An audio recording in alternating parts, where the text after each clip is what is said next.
All right, welcome to the Red, White, Blue, and You event.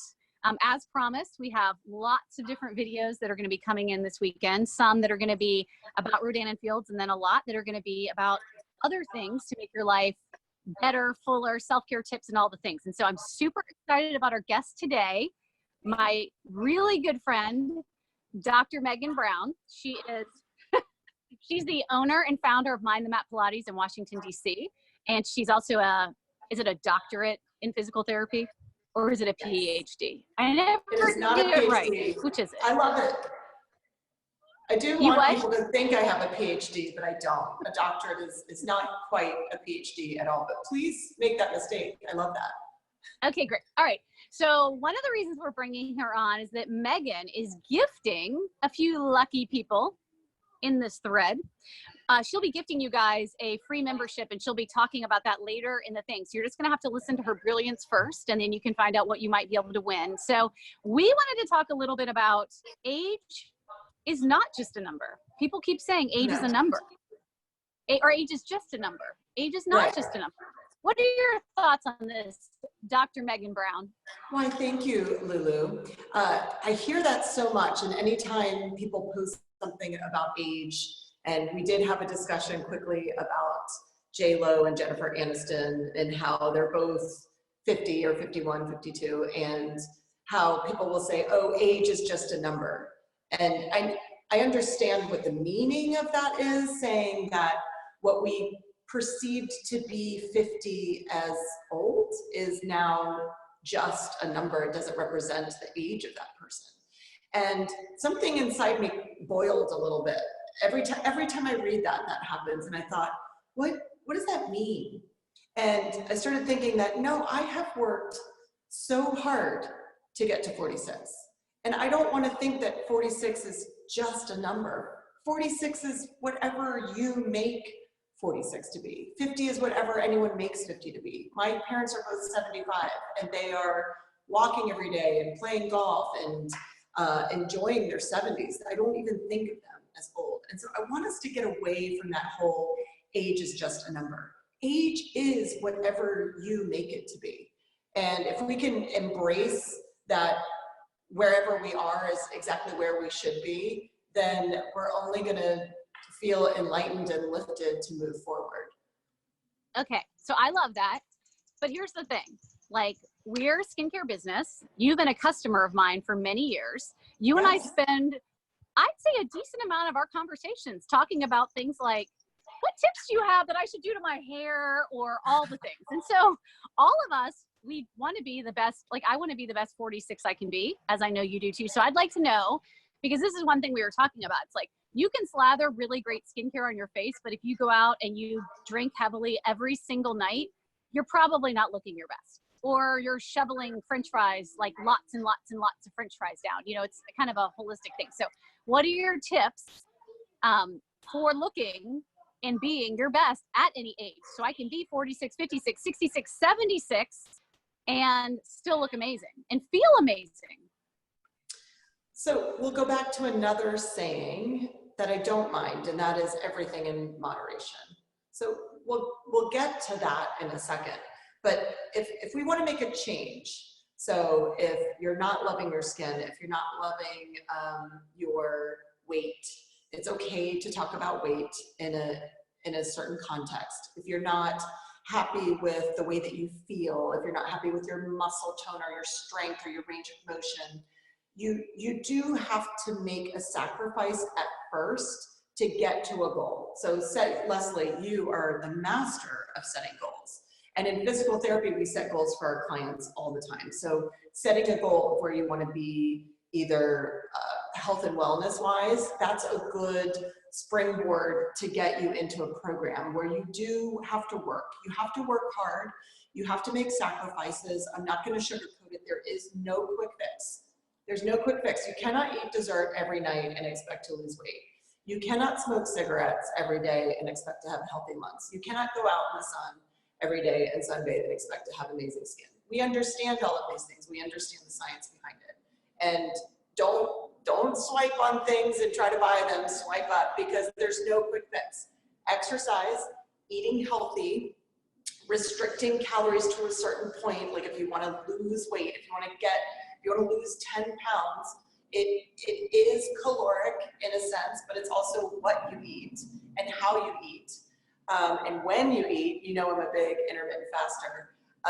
So there's going to be a period of time where you do have to sacrifice. And so once you've gotten to where you feel like you are the best version of yourself, or you want to be, or you catch your goal, then it's everything in moderation. So last night I ate half a tub of Baskin-Robbins chocolate peanut butter ice cream because it is the best. And so today I'm making up for it. I'm fasting most of the day, which I'm a faster on Thursdays anyway. And I'm going to watch what I eat tonight. Do I eat that every night? During a pandemic, maybe I do. But if I'm going to maintain my healthy status, which I will tell you, Leslie, you and I talked about this yesterday, this is the best shape, best health I've ever been in my life, because I'm working for it and I've got myself on a schedule of staying there. And my schedule is not necessarily the same as yours, Leslie, or someone else who's trying to attain a goal. Every one of us is different. Every one of us has a different body composition, and they respond differently to different foods, etc. I do think one thing to talk about is this idea of over-exercising, because some people will do that, and that actually makes you look worse too. Like there's this balance of like, yeah, we need to exercise for health and mental health and fitness and all the things. But if I'm exercising like really hardcore, like 5 hours a day at 46, I'm guessing I'm going to look like not that great or feel that great. Yeah, I have to say I don't run across that as much, and so I'm happy to touch on that. I don't run across that as much as I find that people are over-exercising in one genre. So I love running, and I know there are a lot of people who love running, and it keeps them sane, and it's their go-to. But running has specific mechanics that over time the body tends to break down. People like Orange Theory. Great, I'm glad you're working out. You're on a treadmill and a rowing machine. So if you go to Orange Theory several times a week, I'm so happy you're exercising, but there is an amount of balance that has to be inserted in there. And so that's what I find is people over-exercise in one category, spinning. They love cycling. So if you're a cyclist, I applaud you. Yay, that's your thing, that's your hobby, or that's your workout, that's your go-to. But there needs to be some balance in between so that you're working the groups of muscles that either are getting weak or overstretched, and the ligaments that might be getting overstretched as well, and sets us up for breakdown over time. So as a physical therapist, that's what I usually see is an over-focus in one category of exercise. Does that make sense? Yes, that makes perfect sense, actually. So one thing I'd like to talk about that I think is extra challenging right now, because as we're doing this event, it's still COVID, and I have seen a few people's schools have ended, but most of us are trying to do all the things. We might be managing a business or a job or both, and kids and all the things. And so do you have any tips on how do I even fit this in? Because I think that becomes a big challenge. Even during regular times, it's hard to fit in fitness. Yeah, so about the 1 month mark after we totally switched to digital, I started to have some big time clients reach out and say, I just cannot find the motivation to work out from home. And now is the time we should be exercising. In fact, UVA came out with a study last month about how when you're exercising, there's a specific enzyme that's released that is preventing a lot of the complications with COVID. So we know the science behind exercise. We all know it. We know across all kinds of longitudinal studies of people who are living into their 90s and even beyond that the one common variable among all of that is exercise. So we know that it works. We know that it's good for us. And it is the one thing that we actually need to carve out time for. So I am not an organized person. Leslie, you and I, we agree, we are not organized people when it comes to being neat and tidy. But when it comes to exercise and understanding the benefits of it, this is something that we really need to sit down, look at our schedule, carve out time. Maybe even you're sitting and looking at your watch and thinking, oh, I have a half an hour. I'm gonna hop on and I'm gonna do this options class, for example, that I run. It's an hour class, but I hit the half an hour mark and I say, okay, people, for 30 minutes, you're out. then we hit 45 minutes. I say, okay, people, for 45 minutes, you're out. You can come back to it and do the last 15 minutes if you want to. So once you get in a routine of carving out time, it literally becomes addictive. And so I've also had, Leslie, you and I talked about this, I've had people say, well, I don't have the space for it. And people have written in and said, I've carved out this tiny little space in my bedroom where I keep my mat and my weights or my water bottles, right? Because it's hard to find weights these days. And that's just my little area. You barely need much space. I mean, you need maybe 8 feet. So 8 feet by 8 feet, or even, right, our social distancing feet, like 6 feet. So once you get into those habits and you make it a part of your day, like brushing your teeth, taking a shower, washing your hair, which who's doing that these days, but a meal, right? You sit down and you have a meal. That exercise is as important as eating, right? It's exercise we know helps us live longer, helps our mental state, and now more than ever, that's something that we've got to focus on. You know, one tip that I have so I prefer to get a good workout in, right? I guess everybody does. But something I started, and this is going to sound like Captain Obvious, so you're going to be like, duh. But I wasn't doing much walking. And so what I've been doing now is when I have a conference call that doesn't require me taking notes, I go and I do the conference call walking. I'm not trying to even get my cardiovascular up that much because sometimes I have to talk. It's more about getting outside, getting the vitamin D, getting the sunshine, and just moving my body, because just walking at all, I do better across the board. I do better in my mental state. I'm getting outside, and I also am doing regular workouts too, but this is just something in addition. Again, I'm taking off the pressure that this needs to be a run and I need to but I think just those kinds of things, like what can I do? I ended up getting a movable desk, and so I can stand sometimes. So I'm not just sitting, because we know what sitting is the new smoking, that whole thing. Yes. So I do think finding ways like that, like, okay, I have a 10-minute break. Could I go walk around my house for 10 minutes? Not having such expectations that it has to be a full hour. Oh no, you disappeared, Megan. Are you still there? I'm here. Okay. I'm here. Hi. Maybe setting sometimes, I don't mean to set lower expectations. I just say, like, you got to work with what you've got, Right. And like, I work out in the morning, and I'm not a morning person. And sometimes I wake up and I'm like, my body can't do this today. Like, I need to, like, I can tell my body needs an extra hour of sleep or whatever. And I think tuning into that is really super important. Okay. So, we've been listening to you like an expert. You sound very serious. And I find this hilarious because before you talk about your class, I'd like to just cut to a few videos and pictures of a few things that you do, because you're going to be offering some freebies. And people might think, like, this is Megan Brown. She's very serious. She tells us to exercise. But in reality, what you do in your class is like nothing I've ever seen before. So we're going to cut to that. Okay. And then we'll come back and hear what you're going to offer. I don't like this. What does this do? Nothing. Curl up. Get your chest and lock your elbows.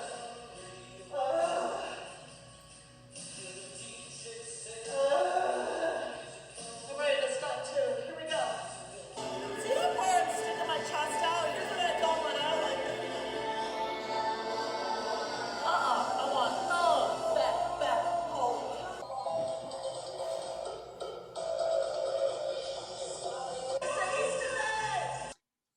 Okay, so I'm just going to talk from personal experience, because I've done lots of different apps. I've done lots of different fitness programs. At 46, I've done a lot of different fitness things.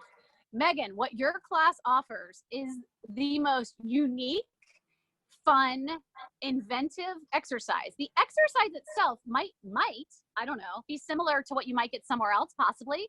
But what you add that's so different is you. And I've told you this like 100 times. It's like the Megan Brown difference. Like, you're interacting with the people, not just like how they do on Peloton, like, hey, welcome, Sarah.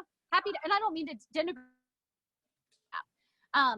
but you're interacting with comments because it's done through Facebook. So you're actually answering people's questions and showing people. And then you do these hilarious, as we just showed, these dress up days where you're pretending to be, the one you were Prince, my boys and I were just like, this is next level. So if you want to tell us maybe a little bit about your philosophy and then what you're offering to the people who are listening, that would be great. Sure. Oh, thank you. Well, first of all, thank you, Leslie. Yeah, I'm a big old goofball, as we've been friends for, gosh, what, 30 years? 30, 25? I don't know. We've been friends for a long time. Let's not make ourselves older than we are, Megan. But we're not afraid to be our age, right? I am 46. 46. So happy to be 46. So here's my philosophy. I am not a fitness instructor. I don't teach fitness trends. I am first and foremost a physical therapist. So my job as a PT is to improve function. And what that means is function in whatever your occupation is, mainly being a human. Or are you a runner? Or are you a mom? Or did you just have a baby? Are you in your 70s? Are you in your 20s? And so as PTs, our job is to produce content, exercises, including cardiovascular exercises, strengthening exercises, range of motion, stretching exercises that lift you to your highest function. And so I take that physical therapy philosophy and apply it to what most people would say is a fitness class, right? I'm in a studio. It's a Pilates and yoga studio on purpose because Pilates and yoga fill the holes for each other. And so when you come to my class, you're going to get an element of everything. Everything I just talked about. There's cardiovascular, there's strength, there's conditioning, there's endurance, there is range of motion like stretching, but we're stretching and strengthening the correct parts of the body. And what I mean by that is, so Leslie, you touched on, so when people comment, I know that Leslie, if you're in my class, I know that Leslie is an avid runner, and I don't know if you're, and so I'm going to talk to Leslie in the class to be like, this move is very good for running.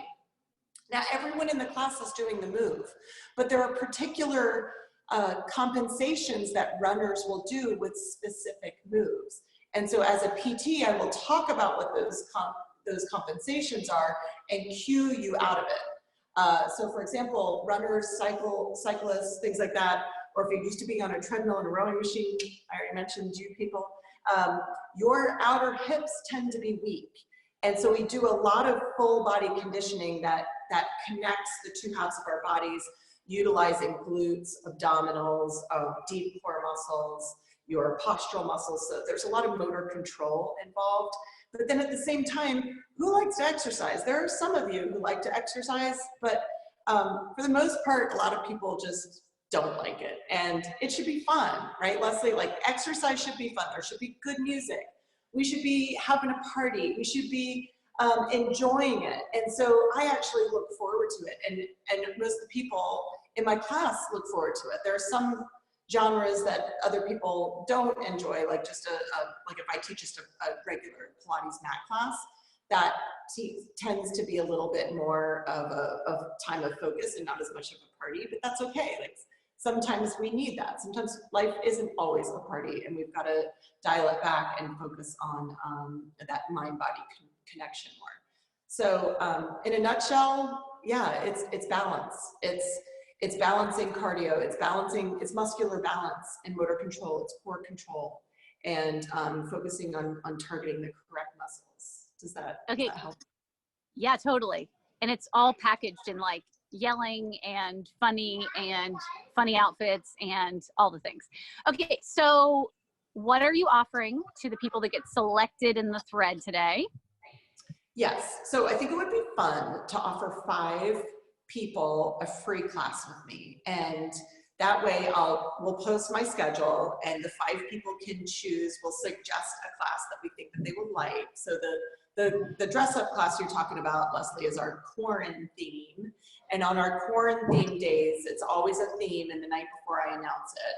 And like literally last week people were like, can you please announce the theme? Can you please announce the theme? And it was the Beastie Boys, and it was hilariously fun and hard.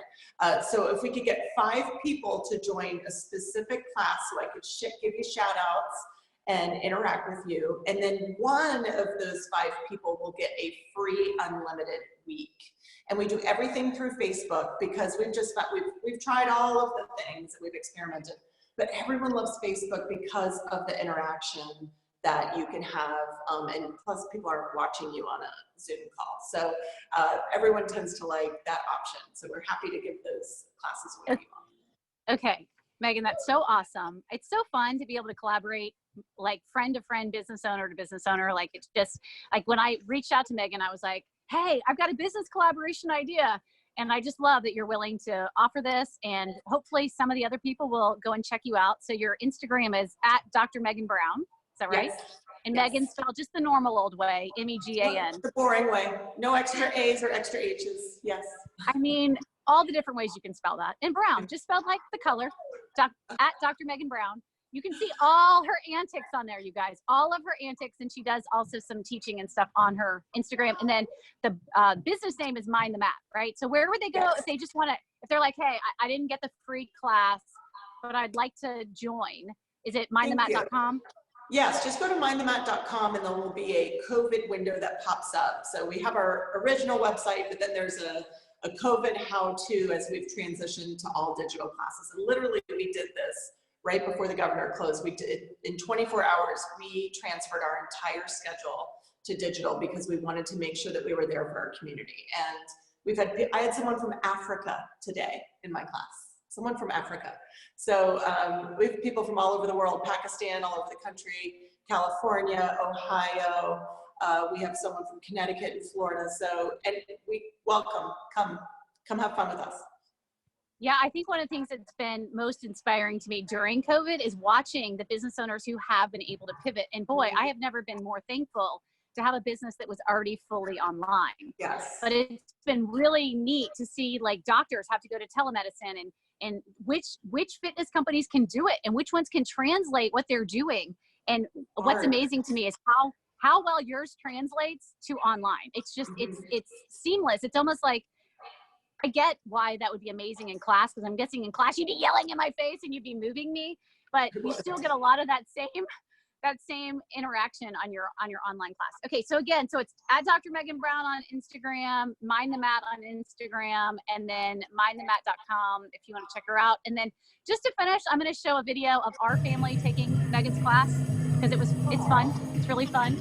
We've got funny videos. So anyway, if you have questions, we'll have Megan. Maybe Megan can answer questions in the comments too. But anyway, thanks everybody for listening. Bye, you guys. Thank you. Keep moving.